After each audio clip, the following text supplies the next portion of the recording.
Dini sa ato, kusog kay tamam ang gobyerno sige pangayog buhis.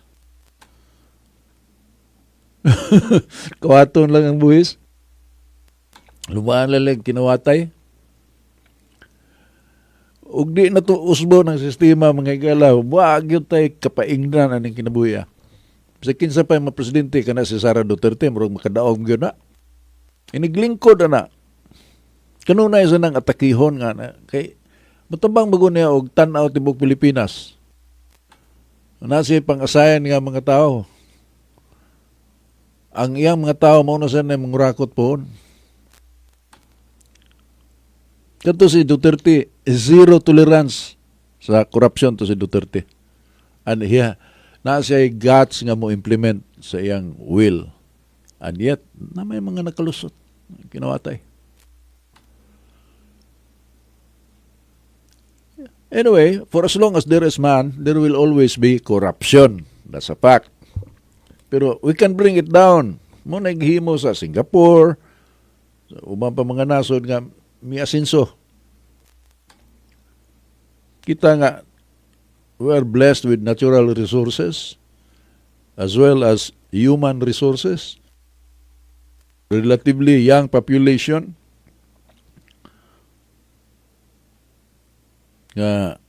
You cannot miss. If that is the situation, young population, musakag yun ang imong ekonomiya. Kanang atong tourism, for instance. Tourism.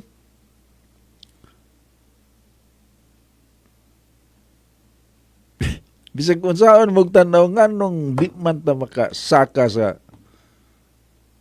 atong mga bisita, makapadaghan sa atong bisita nga loaded man ta sa mga lugar nga angay nga bisitaon.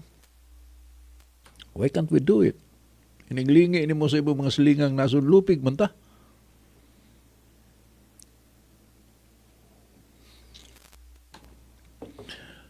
I don't know antod anos anis siya.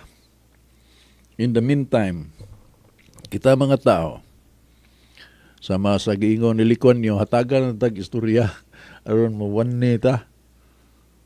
Kana mga isyu ang gipanglabay karon unsa may we're so distracted ba sa angay gyud natong tanawon. Kanang kwarta nga gikawat sa flood control. Di pa man na mao na may farm to market roads. Katong Bulawan gibaligya. Giway lang to. Kadagang mahimo itong kwartaha, oy. Pero sila susbida kanalang property dito sa Espanya mga igala nga gipalit nila ni Martin Romualdez. 400 kapin million. Million in pesos. Na kay 40 million nga balay din ay sikat naman ka. 100 million, 135 million na pwede nang sikatan yung balay. Kanto dito pa. Na balay sa Florida.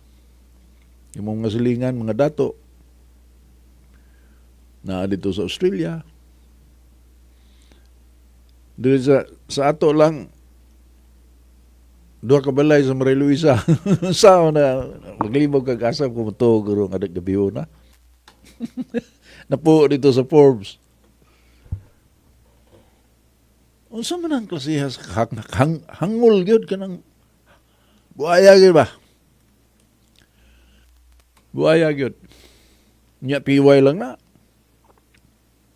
May ang taog ilang paningkamot na may mga tao masinahon pero di man ko masinaw. Imuha ng kaugaling paningkamot sus muday pa ko mo biliban ako ba? May laki gyud. Idol. Pero kinawatan nimo animala ka masuko gyud ko, di ba? Magtanaw ko sa mga tao nga gailaid sa kalisod. Nga kanang kwartaha angay man gyud unta na sa mga labaw ng inanglan. Ang trabaho sa gobyerno paghatag og opportunity and the people will do the rest. Opportunity for the people.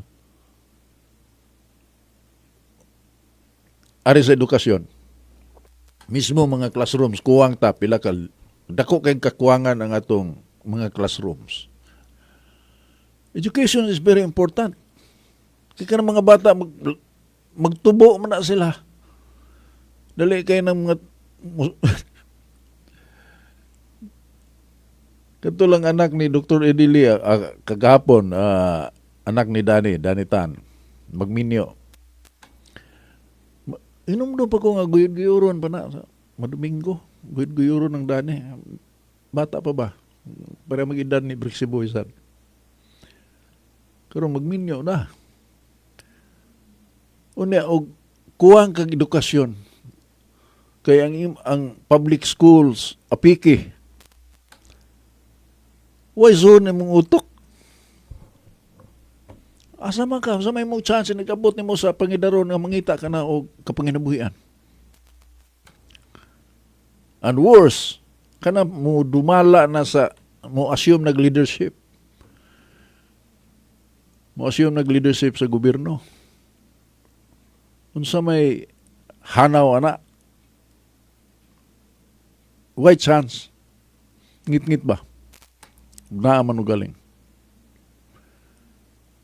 Muna yung consequence mga higala nga di na to pa makita karon, pero in the years to come mo manifest na siya.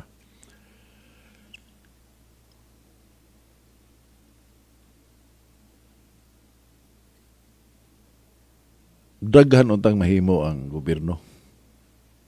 Kanunay lang tan di katunong og kini nga atong sistema mo ni nakaingon nga dili ta makakita sa angay mo lingkod ba kanabang ang vetting process is terrible mga higala. Unlike before, nga ang vetting process lagi sa mga mo kandidato, gitugyan sa mga tao nga makialamon. Sa partido, sila magpili, hinagpatan ng ilang padaganon, ang partido, liberal, nationalista, hinagpatan daan. Una, ila din nang ipresentar nga to sa katauhan. Karon, si kinsa lang kadagan na lay kwarta, okay, dagan. Mao say tanaw na kana ato nang kaon kay dagang kwarta. Padaganon ta na, naglingkod na unsa may mitabo. Mao na ang sitwasyon, and this is really tiresome yung tampo nga. Disgusting. Mga lain-lain agenda ba? Magbasa ka sa balita, we're so divided. Way klaro atong balaod kay mga bugado pareha og libro nga gibasa pan di man magkayusa sa ilang interpretation nganong na.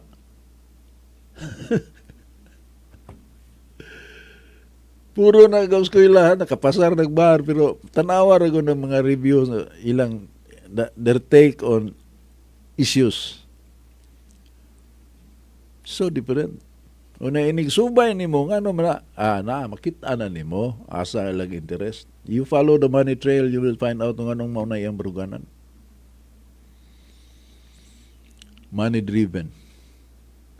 Influence. Directly or indirectly, mauna iyang baruganan tungod kay indirectly naka-benefit di siya. Ano ba? Na sila'y kuan kanang pinagsamahan. Kung dili man gani directly naka-benefit, previous to that na sila pinagsamahan. Mao na iyang baruganan.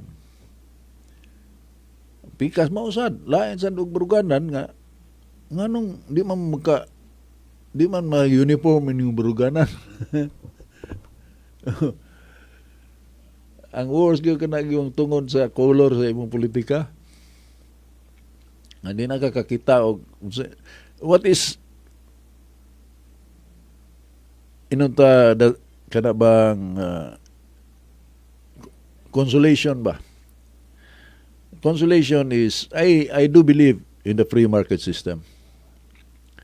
Nakita lagi tanan gihatagan tagsa ka abilidad pagtugkad unsay maayo unsay dautan.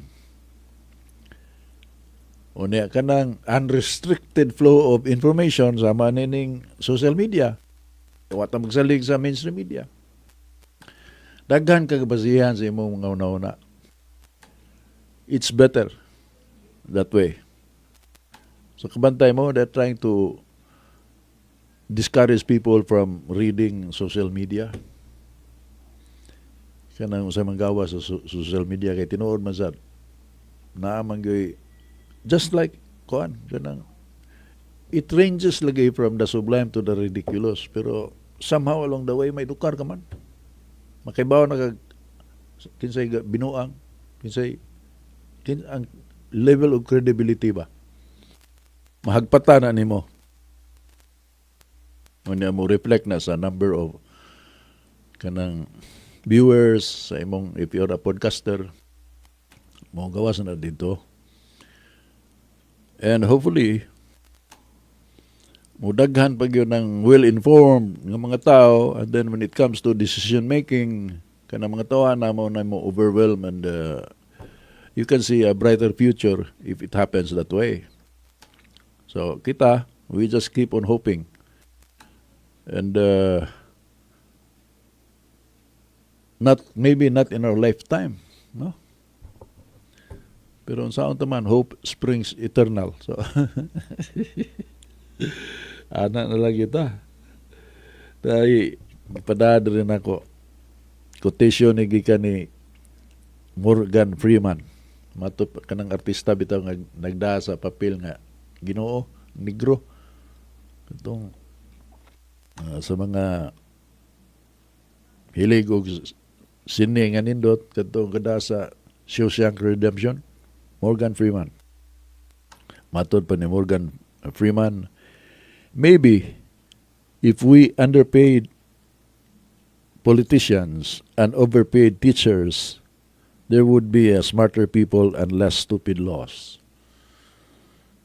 galing og atong gamayag sweldo ang mga politiko una atong dako og sweldo ang mga maestra mudaghan ang mga